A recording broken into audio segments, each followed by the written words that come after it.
একটা কৃষকের স্বপ্ন হয়তো এভাবেই শেষ হয়ে যায় টানা কয়েকদিনের ঝড় বৃষ্টিতে।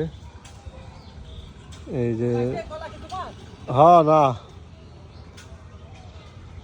এই যে কলা বাগানের একটা কলা গাছও আর খাড়া নেই, সব কলা গাছ ভেঙে চুরমার। আসলে বলে যে কৃষকরা এত লাভ করে অত লাভ করে, আসলে লাভটা কোন জায়গায় দেখেন।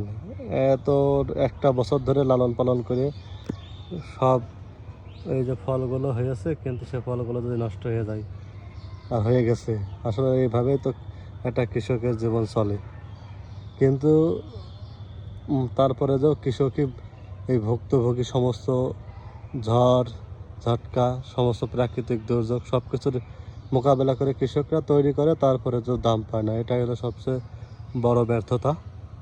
এই আর কি।